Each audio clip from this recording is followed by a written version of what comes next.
Bismillahirrahmanirrahim. Assalamualaikum warahmatullahi wabarakatuh. Perkenalkan, nama saya Ria Anandasari dengan NIM 4612335. Di sini saya akan menjelaskan mengenai nilai-nilai dan prinsip-prinsip anti korupsi yang terkandung di dalam sikap dan perilaku Ki Hajar Dewantara, di mana ini adalah tugas akhir di semester 1 dengan mata kuliah Etika Profesi. Baik, pertama di sini saya akan membahas mengenai nilai-nilai anti korupsi. Nah, nilai-nilai anti korupsi itu terdapat 9 poin. Nilai yang pertama yaitu kejujuran, kedua kepedulian, ketiga kemandirian, keempat kedisiplinan, kelima yaitu pertanggungjawaban, keenam kerja keras, ketujuh kesederhanaan, kedelapan keberanian, dan yang terakhir yaitu keadilan. Nah, nilai-nilai inilah yang akan mendukung prinsip-prinsip anti korupsi untuk dapat dijalankan dengan baik. Dan tokoh yang saya pilih itu adalah Ki Hajar Dewantara, di mana Ki Hajar Dewantara ini lahir dengan nama Raden Mas Sewardi Sorjadiningrat pada tanggal 28 Mei 1889 di Yogyakarta, Indonesia. Dia adalah seorang tokoh pendidikan dan pejuang kemerdekaan Indonesia yang juga dikenal sebagai Bapak Pendidikan Nasional Indonesia. Nah, di sini saya akan membahas mengenai nilai yang pertama, yaitu nilai kejujuran. Nah, menurut Sugono, kata jujur itu dapat didefinisikan sebagai lurus hati, tidak berbohong, dan tidak curang. Nah, jujur ini adalah salah satu sifat yang sangat penting bagi seseorang. Tanpa adanya sifat jujur, itu seseorang tidak akan dapat dipercaya dalam kehidupan sosialnya. Nah, sifat kejujuran ini juga tercantum di dalam sikap Ki Hajar Dewantara yang menunjukkan kejujuran melalui transparansi dan keterbukaan dalam menyampaikan ide dan pemikirannya terkait pendidikan.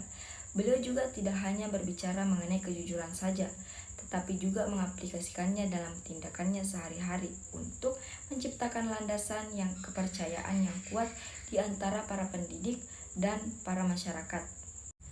Nah, kemudian lanjut ke nilai yang kedua, yaitu nilai kepedulian. Menurut Sugono, definisi kata peduli adalah mengindahkan, memperhatikan, dan menghiraukan. Nah, Ki Hajar Dewantara juga memiliki sikap kepedulian, di mana sikap kepedulian Ki Hajar Dewantara itu tercermin dalam dedikasinya terhadap pendidikan untuk semua golongan, termasuk anak-anak dari keluarga kurang mampu. Dengan membuka sekolah bagi mereka, beliau menunjukkan kepeduliannya yang sangat mendalam terhadap kesetaraan dan hak-hak pendidikan untuk semua anak, tanpa memandang latar belakang ekonomi mereka. Baik, lanjut ke poin yang ketiga, yaitu nilai kemandirian. Jadi, mandiri itu bisa dikatakan proses mendewasakan diri dengan tidak bergantung pada orang lain untuk mengerjakan tugas dan tanggung jawabnya sendiri. Nah, Ki Hajar Dewantara juga memiliki sikap mandiri, di mana Ki Hajar Dewantara itu mempraktikkan konsep kemandirian dengan mendirikan sekolah taman siswa, yang dimana menekankan pendidikan yang mandiri dan terlepas dari ketergantungan pada kolonialisme. Nah, melalui pendekatan ini, Ki Hajar Dewantara memberdayakan masyarakat lokal untuk mengambil peran aktif dalam pendidikan dan menciptakan kemandirian intelektual. Nah, kemudian lanjut ke poin keempat, yaitu nilai kedisiplinan. Nah, menurut Sugono, definisi kata disiplin itu adalah ketaatan atau kepatuhan kepada peraturan. Nah, disiplin adalah nilai yang tercermin dalam tindakan dan prinsip-prinsip organisasi Ki Hajar Dewantara, dengan di mana Ki Hajar Dewantara itu menjaga kedisiplinan dalam pendidikan. Beliau menanamkan nilai-nilai ini pada siswa dan stafnya atau karyawannya. Nah, beliau juga menciptakan lingkungan belajar yang fokus dan teratur. Nah, lanjut ke poin yang kelima, yaitu nilai tanggung jawab atau penanggung-jawaban. Menurut Sugono, definisi kata tanggung jawab itu adalah keadaan yang wajib menanggung segala sesuatunya, atau kalau terjadi apa-apa boleh dituntut, dipersalahkan, dan diperkarakan. Nah, nilai yang tercermin di dalam diri Ki Hajar Dewantara itu meresapi nilai tanggung jawab melalui upayanya dalam menyediakan pendidikan yang berkualitas. Nah, dengan menyadari tanggung jawabnya terhadap masyarakat, beliau tidak hanya memberikan akses pendidikan, tetapi juga memastikan bahwa pendidikan tersebut relevan dan bermakna bagi kemajuan sosial. Kemudian lanjut ke poin ke-6, yaitu bekerja keras. Nah, bekerja keras ini definisikan sebagai didasari dengan adanya kemauan. Nah, kata kemauan ini menimbulkan asosiasi dengan ketekatan, kerukunan, daya tahan, tujuan jelas, daya kerja, dan pantang mundur. Nah, bekerja keras ini tercerminkan di dalam semangat Ki Hajar Dewantara dalam upayanya untuk membangun dan mengembangkan lembaga pendidikan. Nah, melalui kerja keras ini, beliau menunjukkan bahwa dalam pendidikan itu memerlukan usaha yang maksimal, bukan jalan pintas atau praktik korupsi. Kemudian poin yang ketujuh yaitu nilai keberanian. Nah, keberanian itu adalah rasa percaya kepada diri sendiri, adalah mutlak perlu, karena seseorang harus memelihara rasa percaya kepada diri sendiri secara terus-menerus, supaya bisa memperkuat sifat-sifat lainnya. Nah, jika seseorang percaya kepada diri sendiri, maka hal ini akan terwujud dalam segala tingkah laku orang tersebut. Nah, seseorang juga perlu mengenali perilakunya, sikap, dan sistem nilai yang membentuk kepribadiannya. Nah, nilai kepribadian Ki Hajar Dewantara menunjukkan keberanian dengan menentang norma-norma sosial pada zamannya, terutama terkait dengan pendidikan untuk kaum pribumi. Keberanian Ki Hajar Dewantara ini juga tercermin dalam tekadnya untuk menciptakan perubahan positif dalam masyarakat, mengatasi hambatan dan tantangan yang dihadapinya. Kemudian poin yang ke-8 yaitu nilai keadilan. Nah, berdasarkan arti katanya, adil itu adalah sama berat, tidak berat sebelah, dan tidak memihak. Bagi seseorang, karakter adil ini perlu sekali dibina sejak dini agar dapat belajar mempertimbangkan dan mengambil keputusan secara adil dan benar. Keadilan adalah prinsip utama yang diterapkan oleh Ki Hajar Dewantara dalam bidang pendidikan. Beliau berjuang untuk menyediakan akses pendidikan yang adil tanpa memandang suku, status ekonomi, atau latar belakang lainnya. Nah, penerapan prinsip keadilan ini oleh Ki Hajar Dewantara menghindarkan potensi korupsi dalam proses pendidikan.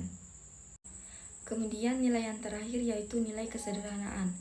Gaya hidup seseorang merupakan hal yang paling penting dalam interaksi dengan masyarakat di sekitarnya. Gaya hidup sederhana sebaiknya perlu dikembangkan sejak awal. Dengan gaya hidup sederhana, setiap orang dibiasakan untuk hidup tidak boros dan hidup sesuai dengan kemampuannya dan dapat memenuhi semua kebutuhannya. Nah, kerap kali kebutuhan itu diidentikan dengan keinginan semata, padahal tidak selalu dibutuhkan. Nah, nilai kesederhanaan ini terdapat di dalam diri Ki Hajar Dewantara, di mana sikap sederhana melalui gaya hidupnya yang rendah hati tidak hanya mengajarkannya kepada murid-murid, tetapi beliau sendiri hidup dengan sederhana. Nah, menunjukkan bahwa kehidupan yang bermakna tidak selalu berkaitan dengan kekayaan materi, menghindari godaan korupsi untuk mencapai kemewahan. Baik, selanjutnya saya akan membahas mengenai prinsip-prinsip anti korupsi. Prinsip anti korupsi itu terdapat 5 poin, yaitu akuntabilitas, transparansi, kewajaran, kebijakan, dan kontrol kebijakan. Nah, di sini saya akan membahas mengenai poin pertama yaitu akuntabilitas. Akuntabilitas itu adalah kesesuaian antara aturan dan pelaksanaan kerja. Semua lembaga mempertanggungjawabkan kinerjanya sesuai aturan main, baik dalam bentuk konvensi maupun konstitusi, serta baik pada level budaya maupun pada level lembaga. Nah, Ki Hajar Dewantara ini menunjukkan tingkat akuntabilitasnya yang tinggi melalui tindakan-tindakannya dalam dunia pendidikan. Sebagai pendiri Taman Siswa, beliau memastikan bahwa setiap kebijakan dan keputusan yang diambilnya memiliki dasar yang jelas dan dapat dipertanggungjawabkan. Nah, dalam mengelola lembaga pendidikan, Ki Hajar Dewantara terbuka terhadap umpan balik dari masyarakat dan terus menerapkan perbuatan atau perbaikan yang berkelanjutan sebagai bentuk akuntabilitas terhadap tujuan pendidikan yang diemban. Kemudian lanjut ke poin kedua, yaitu prinsip transparansi. Nah, prinsip transparansi ini penting karena pemberantasan korupsi itu dimulai dari transparansi dan mengharuskan semua proses kebijakan dilakukan secara terbuka sehingga segala bentuk penyimpangan dapat diketahui oleh publik. Nah, Ki Hajar Dewantara menerapkan prinsip transparansi ini dalam berbagai aspek, terutama dalam pengelolaan sekolah dan program pendidikan. Nah, rincian rencana pendidikan, anggaran, dan hasil pencapaian selalu dinyatakan secara terbuka kepada para pihak yang terkait.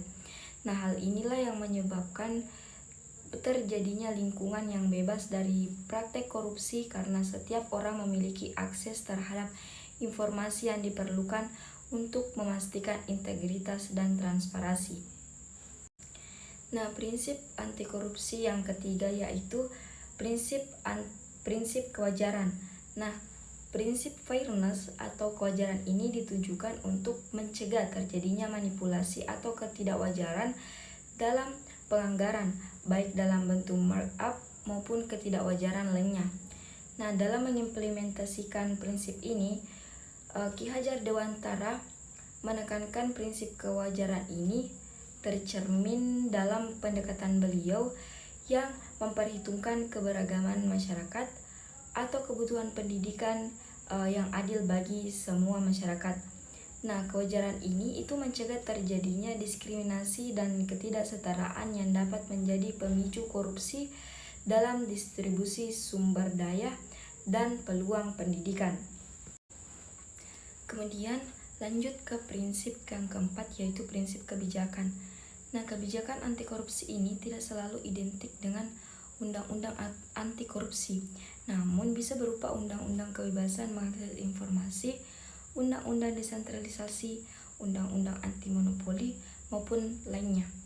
Nah, Ki Hajar Dewantara itu merancang kebijakan-kebijakan pendidikan yang tidak hanya progresif, tetapi juga mengakomodasi kebutuhan masyarakat secara menyeluruh. Nah, melalui perancang kebijakan yang bijak, beliau itu menegakkan prinsip-prinsip keadilan dan kesetaraan dalam pendidikan. Nah, kebijakan-kebijakan inilah yang diimplementasikan dengan integritas yang tinggi sehingga mencegah peluang terjadinya korupsi dan penyalahgunaan kebijakan. Kemudian yaitu prinsip yang terakhir, yaitu prinsip anti korupsi yang terakhir, yaitu kontrol kebijakan. Kontrol kebijakan merupakan upaya agar kebijakan yang dibuat itu betul-betul efektif dan mengeliminasi semua bentuk korupsi. Nah, Ki Hajar Dewantara itu memastikan bahwa ada kontrol dan evaluasi berkala terhadap kebijakan-kebijakan yang diterapkannya.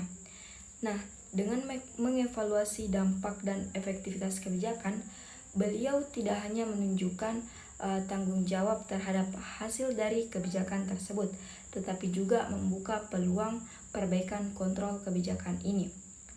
Nah, menghindarkan dari penyalahgunaan wewenang dan kebijakan yang cenderung menguntungkan pihak tertentu, sehingga beliau menciptakan lingkungan yang bersih dari praktik korupsi.